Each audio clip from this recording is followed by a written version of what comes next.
Good evening, y'all. What's up? It's your boy Cree.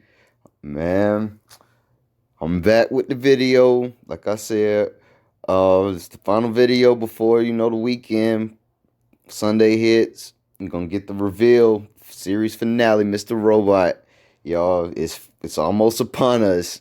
Oh man, I've been counting the minutes, man. It's like this is the one thing I've been waiting and looking forward to this whole week is this bombshell. This shocker, the mind blowing. The mind gasm we're gonna get from everything, y'all. The excitement. I don't even know how to put it into words. So many words to describe this. But like I said, y'all, I was gonna put out a video with all the bits and pieces from season 1 up to season 4 with evidence that supported my theory that I put out there.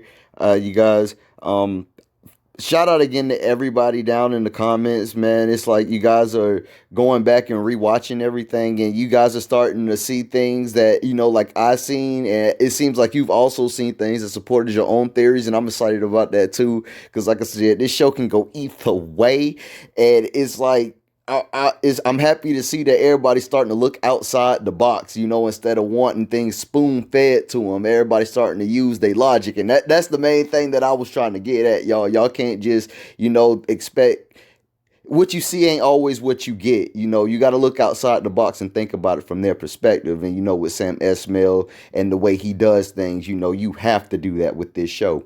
But yeah, like I said, shout out to you guys. Y'all amazing. Y'all some smart people out there for real. Y'all had me going back and had me thinking about things in my own theory, that I didn't even think about. So shout out to y'all. But yeah, man, like I said, I'm going through all the season and I've got the juice for y'all. Like I said, man, this show has been one of the best things going out there.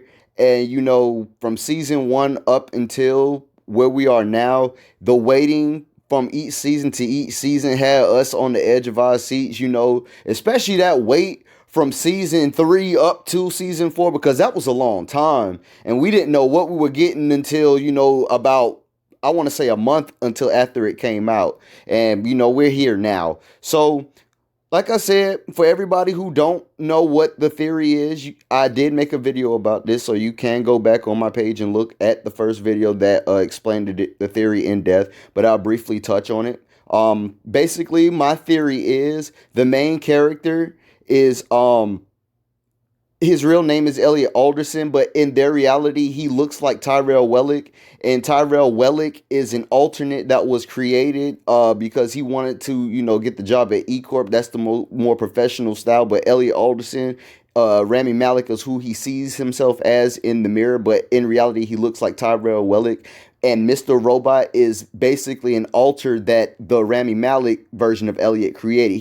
Mr. Robot is an inception of alters. That's why Tyrell Wellick can't interact with Mr. Robot, because Elliot created him. And when he does interact with Mr. Robot, Christian Slater, he can only see him as Rami Malek. The Rami Malek version of Elliot Alderson, you guys. Like I said, I explained this more in depth in my previous video. Go back and watch that. But like I said, y'all, let's get into the nooks and crannies of this series from my perspective, you guys. So here are the things that I have seen that support this theory. And y'all, like I said, I went back to episode 1 I went back to the basics, y'all. And like Sam said, it started back then.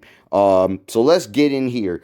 Basically, like I said, episode 1 starts with Elliot on the train and everything. He was like, he should have went to Angela's birthday party or whatever. But we get to where he gets to All Safe. That's where things start kicking off, because when he gets to All Safe, he goes into the office with Gideon.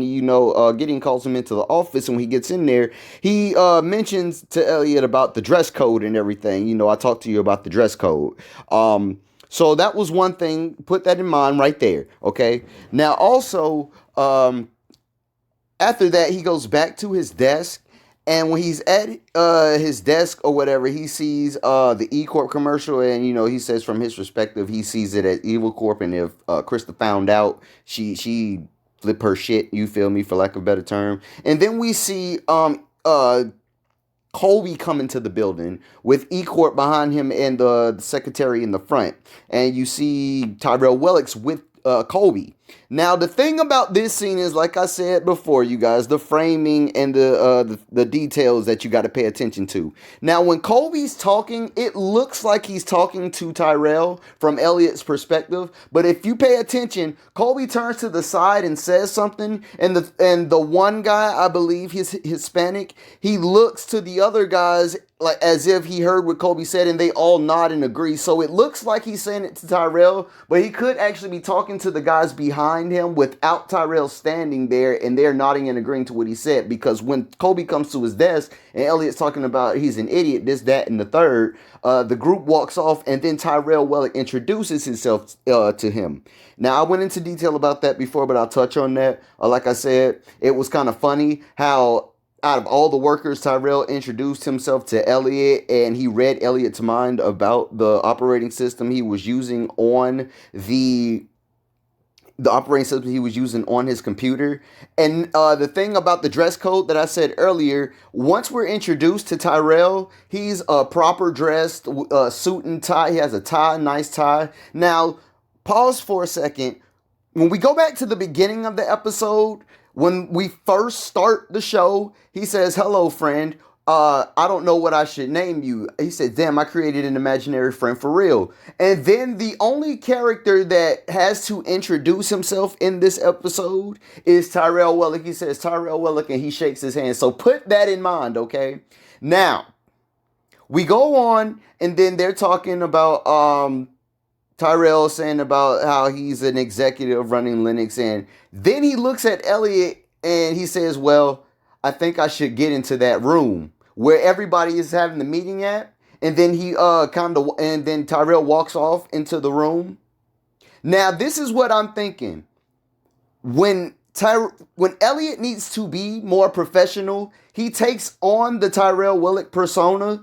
That's like when he needs to be reckless and 10 toes down to the ground, balls deep, ready to go on go. No hesitation, no reservation. He goes into the Mr. Robot personality, but Elliot is just the one that analyzes everything, and those two are the ones that actually take action. You know, sometimes that's what I'm saying, in different situations, depending on what it is. But that's what I'm saying. He says, maybe I need to get into that room, and that's when Tyrell Willick walks off. And this goes into what I said before about when one personality takes over, the other personality is not really in perspective to what the other one is doing. So while Tyrell Wellick is in control, he could have walked into the meeting and whatever. Because remember, at the beginning of the episode, Elliot said, "I have a big meeting today." Elliot never went into that room. He sat at the computer, but Tyrell Wellick went into the room. You feel me? That's why I'm saying when he takes over, Elliot was just sitting at the computer desk, not knowing what happened in the meeting or whatever, because at the end of the episode, that's when all the trouble went down with CS30.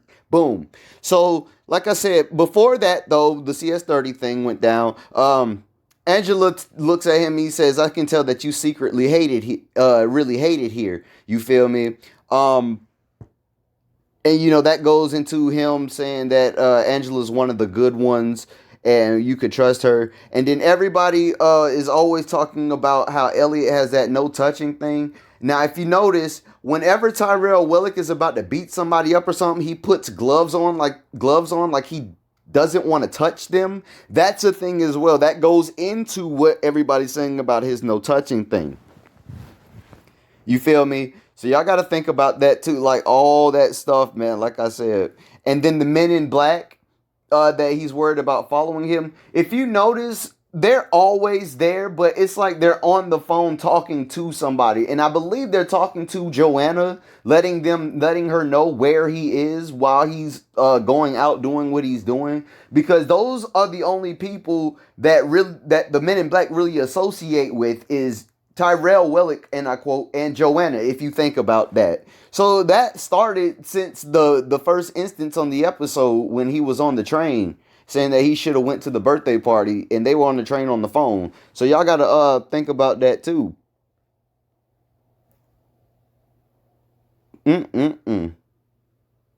And remember when Tyrell Willick walked up to him and he says, "Yeah, you shouldn't feel so humble about where you're at right now because I was exactly where you are before I became an executive. Hell no. But yeah, going into episode two, I briefly touched on that before you guys about how after everything went down with the CS30 and everything like that, and you know they finally framed Terry Kobe at the meeting or whatever. Oh, and like I said at that meeting when Elliot switched the folders before Tyrell Wellick was in there. Now the thing about these scenes, how I'm looking at them, this is kind of like the math that I'm using. If Ellie and Tyrell are in the scene, you have to think about it like this. If you take one of them out and let the other one say all of their lines plus the other one's lines, can the scene still work? Think about it like that. Like I said, in this scene, say for example, take Elliot out of the scene and let Tyrell Willick say all of Tyrell's lines and Elliot's lines and see if the scene still works. That's how I think about it. That's how I see the scene and try to piece this together, you guys. So think about that.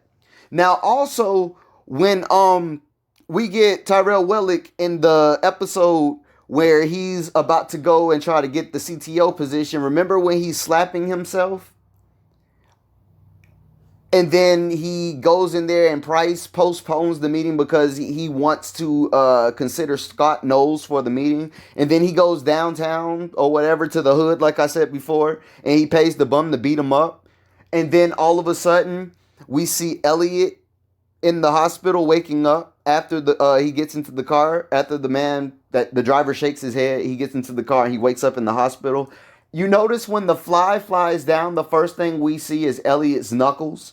I mean, I know that the instance where Mr. Robot made it look like Elliot was pushed off the banister at the beach, but instead he jumped off the banister at the beach and then he ended up at the hospital. But the thing is, like I said, there is no coincidence in this show. You got to think about why the fly landed on his knuckles right after we saw Tyrell Wellick beat up the bum. You feel me? So think about it like that, you guys. And then you got to think about it like this also. We didn't see Elliot at all until after the Tyrell Wellick incident right there. Now also, when you get into episode 4, when they go into doing, you know, like trying to go to Steel Mountain and everything like that to put that thing into the air conditioner, the thermostat. Now, Elliot says that he has like one line left, you feel me, before he runs out. And then at the same time, you got to think about it like this. When he was given that montage about all the things that were wrong with him, he says that he has a day job and a night job, social anxiety. He has anger issues, you feel me? Clinical depression. Now, we did see Mr. Robot throw the computer, but you guys also remember that Tyrell Wellick is the one with the anger issues here. Remember when he was at his house and he threw the vase and Joanna was just sitting there eating ice cream like nothing was wrong at all? She was just sitting there while Tyrell Wellick was throwing a whole tantrum, a whole fit, like breaking stuff on her. She was just sitting there on the couch eating ice cream like nothing was wrong. That's why I said she's batshit crazy. There was somebody that tried to challenge me on that. That situations like that is what makes me consider her to be batshit crazy, because she enables the behavior that she see Tyrell Wellick demonstrate. You feel me? At the same time, she has her own, like I said, fetishes and things like that. That's why I said that. So go back and watch it and pay attention to what she does in certain scenes and then come back to me, okay? Okay. Now, when he has the fever dream, on the poll, the error code is error 404, not found. I don't know if that was planned from the beginning, like Sam Esmail said, that it would coincide with episode 404 not found, where I came to the conclusion with the lady in the store, or if something was supposed to be there but his memory could not produce it in his hallucination. So you know how he thinks as a computer, it produced that code 404 not found. And then also the little girl on the scooter is humming Farajaka. And remember when Elliot kisses Darlene, one of the things his mind started racing to remember was Darlene used to sing Farajaka. And the girl was humming Farajaka. Put that in mind as well, you guys. I believe that was a thing that had to stand out to us. You feel me? And then when he's talking to the fish, this is where I got this screenshot from. The portion of that dream where he was talking to the fish and Tyrell Wellick is holding the key like this. You feel me? It was like, boom, right there in the one of the first 4, 5, 6 episodes, you feel me? But goddamn, you feel me? It took us this long to go back. But yeah, now that I think about it, in the last video, I told you guys I didn't remember the fish's name, and then I remembered it and I forgot. But I remember where he came from, though. Shayla gave him to him. Shayla saved the fish, and she put him in a cup and left him at Elliot's house. That's where he got the fish from. That was Shayla's fish. Now, remember, give me some points for that, okay? I'm sorry. Somebody save us. Tell us what the fish name is, y'all. Forgive me. But, yeah, also in the dream, like I said, when they were having dinner, I didn't notice it before, but they were actually having dinner in their cubicles at work. If somebody saw that before, kudos to you, but I didn't see that until just recently. Okay. And then at the end, once Angela runs out of the room and she says, I just told them what they wanted to hear. And she gave him back the key and says it doesn't fit. And he says, why? And she was like, well, isn't it obvious? You're not Elliot. And then it blanks out. I don't know if we have a sound technician somewhere, in the community. But if y'all could find something to record and play that in reverse and see if y'all can decipher what she says there, y'all would be doing y'all due diligence to the community before this bombshell drops. Y'all could actually solve this whole theory thing if y'all can do that. So somebody's out there, please, go ahead, y'all, tell us what that is. Now, also, let's go into the episode when they're going to Steel Mountain, when Elliot overcomes, his withdrawals with everything. He gets good and he goes to Steel Mountain. And, he has to find his way in there. And he just crushes that guy's dreams, R.I.P. to him. Because I know he had to do what he had to do. But Elliot, bro, damn. But then the lady comes and says that she'll escort him down. And, it wasn't no getting away from her. This goes into what I said before, too, about their perceptions. Mr. Robot was talking to him over the radio, and it sounded like he was coming through the radio, you feel me? And then from his perspective, it was like he was also in the van with him. You feel me? This is what I'm saying about they can alter what we see based on their perception. So what we see is not always what we get. That goes into what I was trying to say about the meeting with Gideon and him possibly not being in the office, but talking to Gideon over the phone based off of the framing and, and the wording from the conversation. That's what I was saying, you guys. So like I said, from right there, there's also proof Elliot was in Steel Mountain, but because he was talking to them over, the radios, he was projecting his persona into the van, his other persona into the van with them, you feel me? So like I was saying in that other episode, while Elliot was probably walking to all safe, Gideon was probably, that's why he was in a hurry, sweating. He bumped into the dude giving him with the coffee and everything. And his assistant probably called him and was like, Gideon is in the office. And he was probably like, I told you I didn't want no interruptions. And she was like, yeah, just I'll talk to him. And that's why I said on the framing, the phone was at the same angle, but at the same time in that frame, the phone was before Tyrell. And Gideon was talking like he was talking to Tyrell, but he probably projected himself in the office. But I digress. I'm sorry, y'all. But that's that's what I was saying. They can project themselves into other situations based on their perceptions, and we see what they want us to see. But like I said, and then when he goes and unlocks the stairwell, and they tell him he's on the wrong side of the building, and then he comes back out the door, and Tyrell Wellick is automatically there. Now think about this. How the hell is Tyrell Wellick coincidentally there at Steel Mountain while Elliot's there? You feel me? And then once Tyrell Wellick starts talking to him, you know, we don't really get any more dialogue from the guys in the van. It's just a back and forth between Tyrell Wellick and Elliot. And then when Tyrell Wellick, when the shot cuts back to the van with Mobley and Romero, and they're saying he's on, we gotta go. And then you hear Mr. Robot say, no, just give him a second. And then Tyrell Wellick is talking to the other guys, and then he walks off. And then Elliot turns around and he says, no, don't turn around and stare. That's because, like I said before, once he came out the stairwell and got stressed because he was on the wrong side of the building, the Tyrell Wellick personality took over because he was more professional and businesslike because he wanted, you know, to be that's the other persona.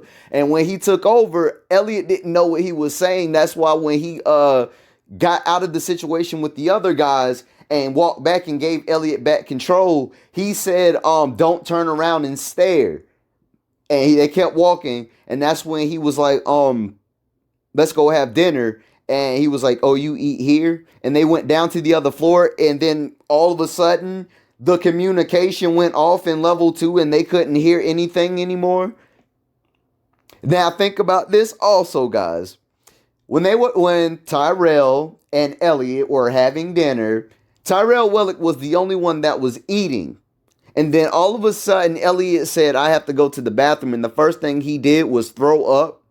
What did he throw up? And he didn't even eat, you feel me? And then all of a sudden, when Tyrell Wellick comes into the bathroom, he uses the bathroom and goes and washes his hands. And I don't remember, but does he even mention the throw up in the damn sink? He just washes his hands. And then he puts Elliot does the thermostat thing, and then he leaves, you feel me? And then now they're on their way home, and this, that, and the third. And then on the way home, we have the back and forth between Tyrell thinking about this is what I'm thinking in this moment too. This is when they were in the van on the way home, and then Tyrell's having the back and forth between they're having the memories between Tyrell going to Scott Knowles' house with Joanna and meeting Sharon Knowles, and sees her in the bathroom, you feel me, and leaves. And then we're back in the van with Elliot on the phone with Shayla, and then we're back at Scott Knowles' house. Then we're back at F Society, you feel me? And then the thing goes down, and then Dark Army pulls out, and Darlene's freaking out. And then that end of the episode happens from there, you guys. But yeah, that's what I saw in that episode. They lost this. They happened to lose signal when Tyrell and Elliot went down to the other level. And like I said, man, they're there, guys. They're there. And then also in the episode View Source, Elliot mentions back in the day in the old HTML websites and everything, how you can go to the code of the website, take the code, erase it, make it what you want to, put your name there, and now it's your site. Does that not go into, like I said, the personality that Rami Malek took? That's what he saw himself as, but then it became its own thing. Boom. It's laid out. Like I said, let me clarify. The Elliot Alderson, Rami Malek, is who the Tyrell Wellick version of Elliot sees himself as, but then the Rami Malek version became its own thing, kind of like the View Source. You take the code, put your name there, and you make it your own. You feel me? I cannot. But okay. Season 2. Now, I told y'all I was gonna go into the timeline between this and the Irving thing. And I think that I may have come up with an explanation for that, you guys. I think I may have come up with an explanation for that. But let me briefly, I'm sorry, y'all, I'm talking all over the place. Briefly touch on this season real fast. And one of the few things I want to touch on in this season is when he got beat up and then Mr. Robot gave him the vision of the road trip. Now, this is what I'm thinking of it as. Like I said, the Elliot Alderson, Rami Malek version is the one that, is basically the one we see and interact with. Mr. Robot gave him the vision of the road trip to protect him from the beating that he was getting. The Tyrell Wellick personality was in the trunk because he was protected from the fact that he was in jail and he was so deep within the inception that he wasn't supposed to know none of that was going on. That's why he was put into the trunk, blindfolded, not able to move at all, can't see, can't control nothing. Now they're saying, oh, now go into the thing about how was he with Irving and in jail at the same time. This is what I think about that. Okay. Right with me, y'all. Okay. Irving tells Tyrell when, he drops him off at, I quote, the safe house or whatever. And remember, he takes the gun from him. And Tyrell Wellick says, I'm going to need my gun if I'm going to be here by myself this whole time. When technically he's not really there by himself. He has the Dark Army, but he says, I'm going to be here by myself. You feel me? So Irving was like, this place is surrounded by steel walls. We own however many X and X amount of acres with motion sensor cameras. You feel me? Now, when they pull up and you get the vision of the landscape, somebody tell me where y'all saw any of that shit. Tell me. I'll wait. I will wait. Because all you saw was trees and trees and trees. And before he left, he says, if you want to be safe, don't try to leave here. And then he says this, I'll be back to visit every couple days or every few days. Meaning that the Tyrell Wellick interactions we get with Irving don't happen every day. Irving only comes to see Tyrell Wellick every few days. Meaning that he could come and visit the jail every few days to see them. You feel me? This goes into what I said about me thinking that Irving is actually an ex-cop. Because remember when Elliot gets out and there's no internet, and Darlene says, "Hey, I know a place that got some connection, but you're not gonna get in there wearing that shirt." And paint the shirt that Elliot has on. Where the fuck would he get a shirt like that? But I digress. And then they go into the place. You feel me? And then Elliot wins the hacker contest, the hacker games. Elliot wins in 0.5 seconds or 2 minutes, and then they leave, and then Irving pulls up and tells him that the car behind him's FBI, you feel me? I'll get into that too. And then Darlene pulls out he says, pull my laptop out from under my seat. And then she opens it and it's connected to the New York Police Department servers. And then she says, put in the license plate to search. And then Elliot knows what the license plate is. I've been trying to go back to previous episodes with the Joanna license plates and the Tyrell Wellick license plates to see if I can match and see if that license plate is one of their trucks, but I haven't had any luck with that because I've been trying to pump this video out for y'all so y'all can go back and watch the episodes for yourselves, have a day or two to watch the episodes. I'm sorry, but I'm gonna go back and I'll let you know in the comments if I can match those. But she puts in Elliot remembers the license plate number, she puts it in. He calls OnStar, gives them a police badge number, like nothing, and tells him that to disable the car, and the car stops. Now, I'm thinking that truck was not FBI, like I said in the previous video. That truck is always the truck that Joanna and Tyrell Wellick used to pull up on Elliot in and Mr. Robot in. And that truck stops. You feel me? And then they go to the Red Wheelbarrow and have lunch or whatever. You feel me? And in that meeting, when Darlene gets up from the table and Elliot's talking to Irving, I'm thinking that in that moment, the Tyrell Wellick personality took over because he was talking in a manner that was so Tyrell Wellick-ish. I know that's like a made-up thing, but that's Mr. Robot thing, you feel me? That's our language. That's our language in the community. He was speaking Tyrell Wellick-ish. But y'all feel me? And then all of a sudden, he kind of has that look, and then he starts talking more Remy Malik Elliott-ish, you feel me? And then Darlene was like, what was that about? And this, that, and the third. And so at the end, you feel me? We get the meeting with Tyrell Wellick in the van. And I told y'all before, I briefly touched on that, how, like I said, the cab driver never acknowledges that there are two people in the van. He starts freaking out and speaking his own language. Now, in the season 2 finale, remember when, like I said, when Irving comes in, I'll get to that later, but when they get up there into the room, notice that when one is at the computer, the other one gets up and walks away. And Tyrell Wellick gets to the computer and starts typing, and Mr. Robot takes Rami Malek Elliott over to the window and starts talking to him. He says, "Wait, are you distracting me?" And then he walks over to the computer, and Tyrell Wellick gets up and walks away from the computer, and then Elliott starts typing on the computer, and then Tyrell Wellick takes the gun out and shoots him. Why is it? Now, this is real. I'm sorry to like back and forth, but you got to kind of think about this.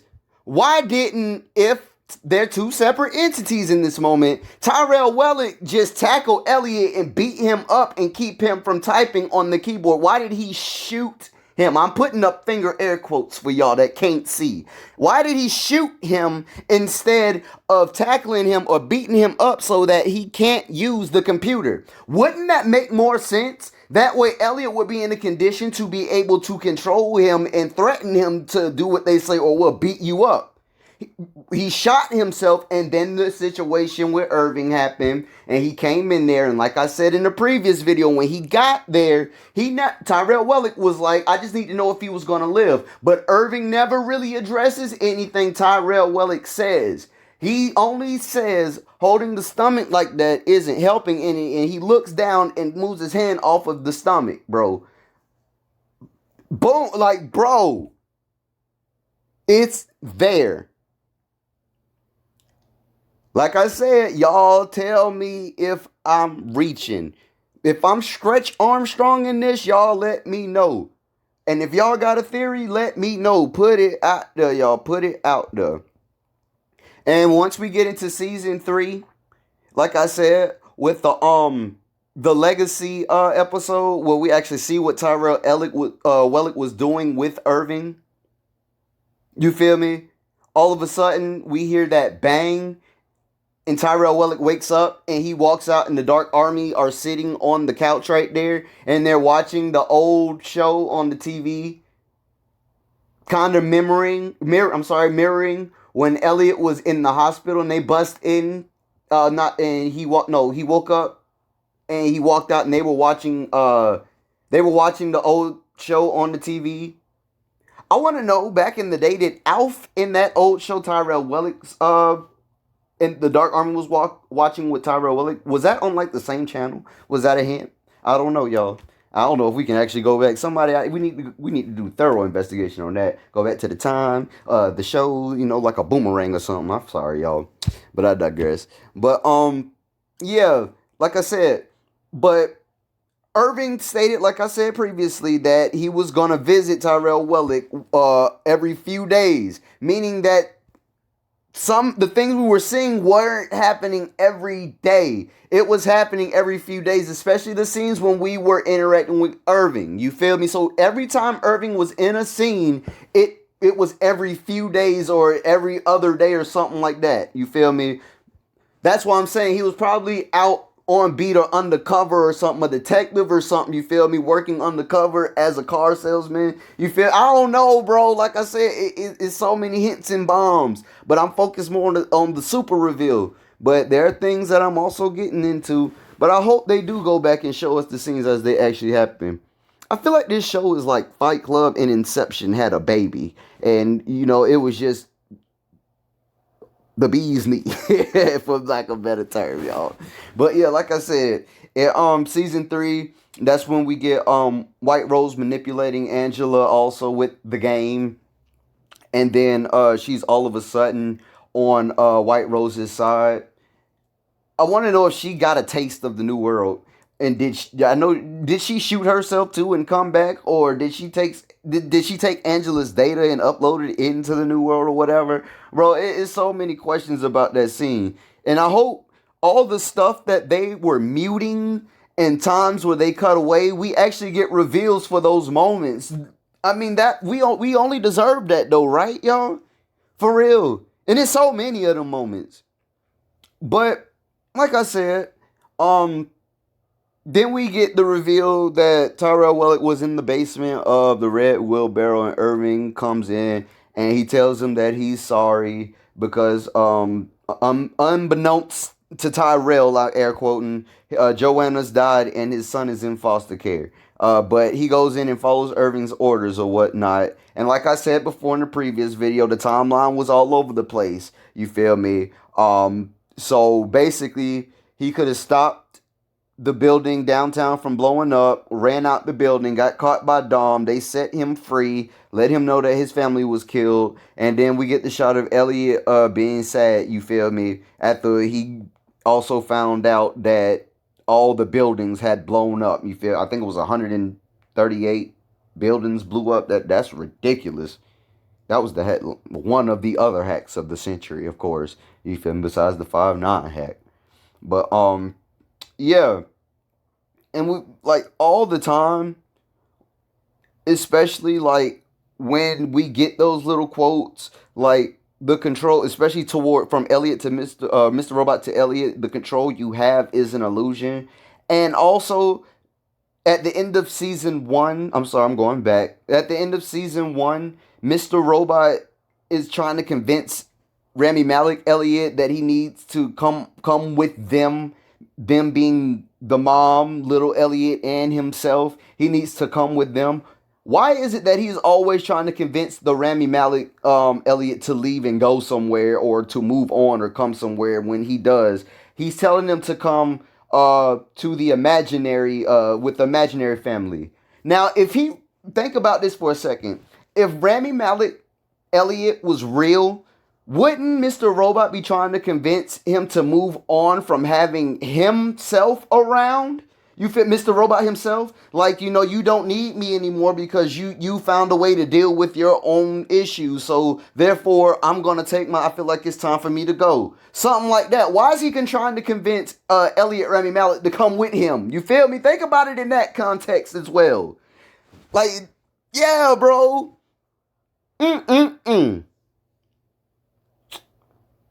Jesus. Boy. And one of my favorite transition scenes is when, like I said, Elliot is going back to Washington Township to his old house back in season 1.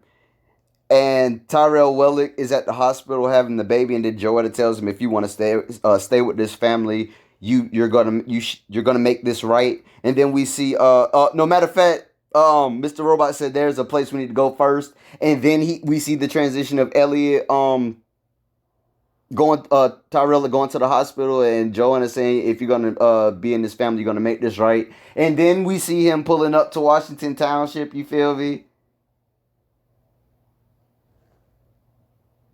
And then at the same time, at the end, we see Tyrell Willett busting into the room saying, you're going to tell me everything that you know. Boy, hell no. And back to season 2 Legacy. Why is it that, remember when the little old guy came in to do the questions with Tyrell Wellick? Why is it that he snorted the cocaine first and then started asking him the question? Was that contextual? Like, basically, damn, I know he's a crackpot. I gotta be on a whole nother level for this shit. All right. Did you kill Sharon Knowles? Would you be loyal to me? Did you love your father? Have you ever cheated on your wife? Did you kill Sharon Knowles? Do you love me? Did you kill Sharon Knowles? Like, bro, God, I would have said yes to everything after about 5 fucking minutes, bro. Swear to God. Swear to God. Now, here's the thing also, bro. Think about this. Remember when the teapot was on? I want to know if that was like, it was kind of weird, but was that meant to drive him in order to say, because it also could have been like another thing in his mind when he was in the hospital, because I think he got beat up around the same time, and that was around the time Elliot woke up from the hospital. You feel me? In the jail or whatever, in the prison vision he was having. And so he walked into the room, and that's why the doctor was there asking him all these questions, trying to make sure that he was still coherent or whatever, you feel me? Trying to make sure who he was, because that shit was crazy.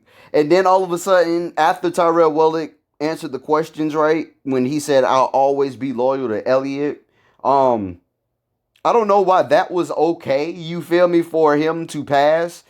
Where the dark, once he said he wasn't gonna be loyal to the Dark Army, I think they should have offed him. But once he said he'll be loyal to Elliot, the guy looked at him and nodded his head. I guess giving him sense that yeah, I think he's coherent and he's okay to tell him the plans. Because that's when he was like, yeah, we're moving all the stuff here so you can work. You feel me, on the plan, and we're going to name the plan the Red Wheelbarrow. And that goes back to when Tyrell made the quote about his dad, the Red Wheelbarrow glazed with rain being the only English his dad knew. And the guy, look how the guy looks when he says, and it was Mr. Alderson's suggestion. Like, bro, like, by this time he done snorted the cocaine and he high and he all with the shit. So he on board with this multiple personality shit by now. You feel me? That's what I'm getting from this. But I digress. Now, like I said, we're going into season 4 now. Once we get into season 4, that's where we get a lot of more so the White Rose issues. And I want to say we didn't really start getting bombshells as far as the theory until about the episode when they got the Deus 404 not found, and then the episode with the Deus group that kind of like had me going on a back and forth. But episode 404 not found with Tyrell Wellick, that was just where I was like, okay, this is it. That's what locked me on to my theory, okay? When the guy came upstairs and when Tyrell Wellick came upstairs and he was like, they want to make me CTO. I love how he said that. Elliot, they want to make me CTO. Elliot was like, they're listening to us. And then the guy from the Dark Army was phasing through the signal because Elliot disrupted the signal. Then all of a sudden the guy gets mad and gets out the van and Tyrell Wellick hits him. And then Elliot walks over. Like I said before at the beginning, in certain situations, certain personalities are suited for things. So at that moment when he had to hit the guy, Elliot's not known for any physical abuse, you feel me? Name one time Elliot slapped or hit somebody in this show, I will wait.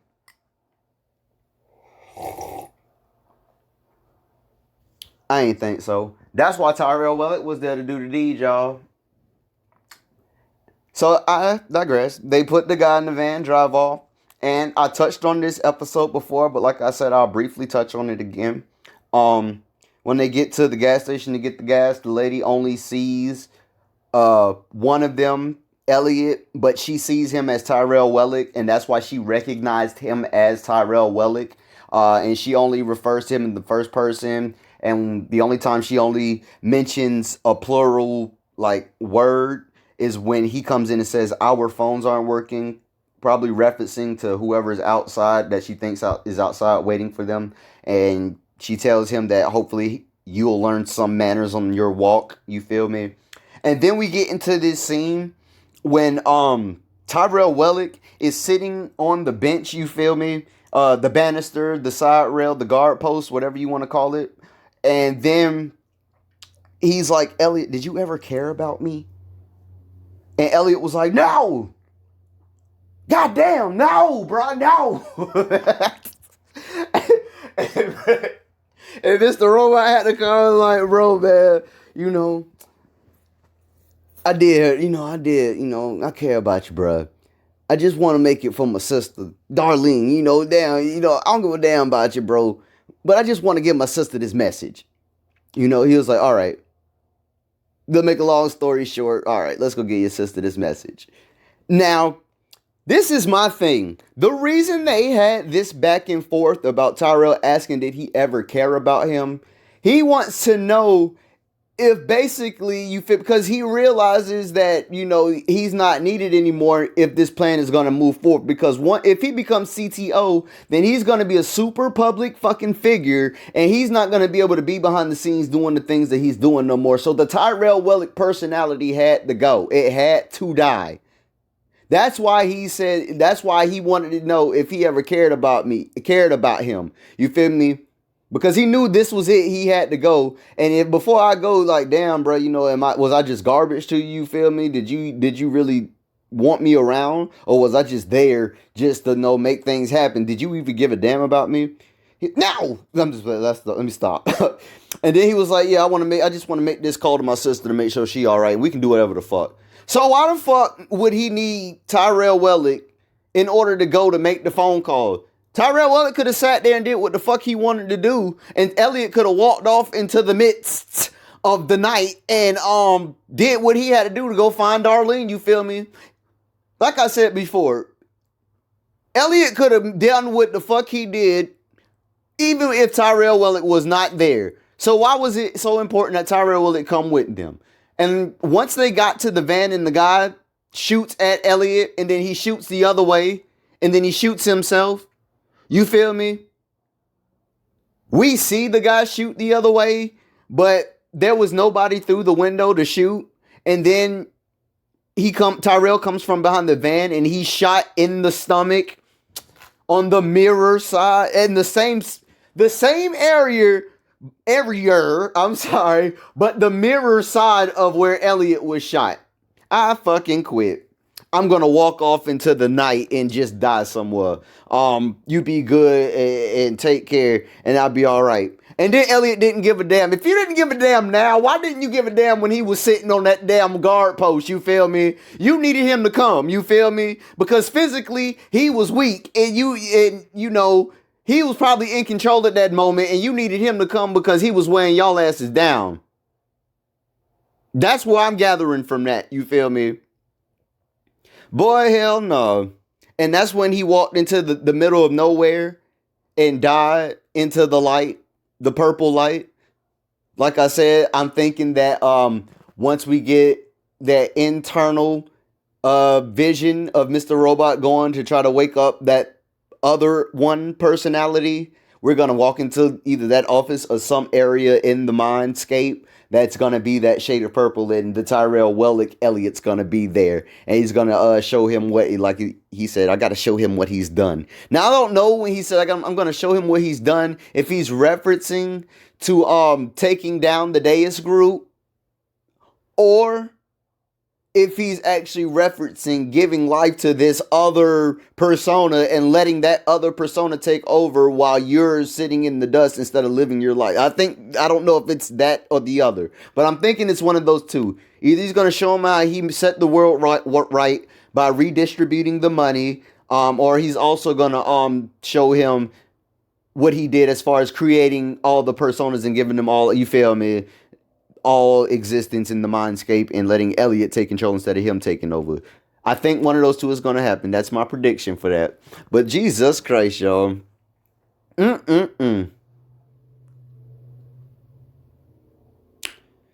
Boy, oh boy. Like I said, y'all, I've been going in on this. And I've also seen Now, I've heard this theory also, guys, about this current episode exit when why Darlene isn't there, and I think this is actually a pretty good theory. Now, think about this for a second. We knew that apparently now with the revelations from the Krista session that we had with Vera, uh, that here his dad was a dirtbag. He was a nasty guy or whatever. Now, what if Darlene would have was a product of negative emotions between the two, like the dad taking advantage of the mom, and then all of a sudden she got pregnant with Darlene? What if she was a product of that kind of emotion between the dad and the mom? But in this world, the perfect world, the dad's not a dirtbag, he's a good guy. Therefore, Darlene wouldn't exist because there was no negativity between them in order to produce her. You feel me? So maybe that's a thing also, you guys. I heard that was in a comment on the D's reviews review for this previous episode. You guys, I was in the comments reading on that. I forgot who it was, but yeah, it was in the comments on this. So shout out to them for that person that said that. That stuck out to me because I never thought of it that way, and I don't think you guys have either. That's a kind of out of the box way of thinking of it, and I kind of think that's a good theory for that too. Damn, y'all. I don't know what else to say. Oh, and this is a shout out to y'all also in the comments. Now, from what we got, like I said, in the promos that they give us, they don't really give us too much. They just give us like a little taste or tease for whatever the hell they're gonna give us. But from what you guys have been saying, let's think about this. I think this is how this is gonna play out. From the promo, when he wakes up in the dirt and says, "What am I doing here?" I think that's when he arrives in the perfect world. And he's walking around and he gets there and he's going to these different places. He goes to his dad's store and sees the phone ringing and sees himself calling on his dad's phone, and drops the phone. That's why the screen's cracked when his dad picks it up. And then he goes to Angela's condo to see if she's there. And then when Elliot called her and he said hello, she saw him in the condo at the same time. And then she dropped broke the glass or whatever. Somebody broke the glass and their hands started bleeding. That's why the towels were in the trash can. And then finally, when Perfect World Elliot gets to his apartment, our Elliot got to there first.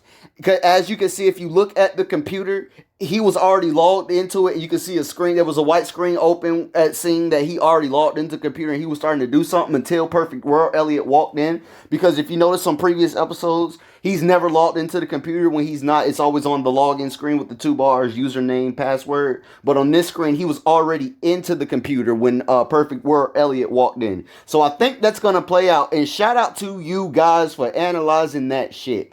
To all y'all. Because we did it together, y'all. So that, based on what we all came up with, that's what I'm thinking happened, you guys. So yeah, I cannot wait until Sunday. And I appreciate y'all coming through. Like I said before, I popped up here out of nowhere. And it was like wow, seeing how much everybody actually cared about this show. Because like I said in the first video, I just made this because I just didn't want to keep writing long paragraphs on everybody pages and forums and stuff. I just wanted to put it all out there at once. And you guys are actually interested in what I was talking about, and y'all can actually see where I'm coming from. And I appreciate y'all taking the time out for that. And my only regret is that I didn't start, doing this sooner in the beginning. That way we could have all been on the same page and talk about this at the same time. I'm looking forward to this even more on those days. So I apologize to y'all because I didn't come out with, my own perceptions and visions first, you feel me? But, with the show being what it is, it brought me out to the community, and that's one good thing that actually came from this, coming up. So I appreciate y'all giving me y'all time, for real. So we almost there. I'm sorry and everything about the time that I put this out. And like I said, I just wanted to put it out at a time frame so you guys can actually go back and take a look, because I know y'all are actually doing your own rewatches and peepings and note takings and breakdowns and pickings of the show. You feel me? Because we all want to know who it is. Who is the other one? Hashtag who is the other one? So yeah, put y'all theories down there. Um, Put down there what y'all feel like y'all disproving my theory. Throw me under the bus. Cause like I said, if I'm wrong, y'all can put me in the guillotine, throw the rocks at me, shame me across Reddit or whatever y'all do out there when y'all shame people. Like, damn, because I don't know, I don't shame people on the net. So whatever y'all do when y'all shame people, do that. Y'all feel me? Throw the rocks at me. But if I'm right, just give me a just do that. Yeah. What Kendrick Lamar said, I want the credit if I'm winning or I'm losing on my mama. That's the realest shit. I love y'all, man. I'll holler at y'all.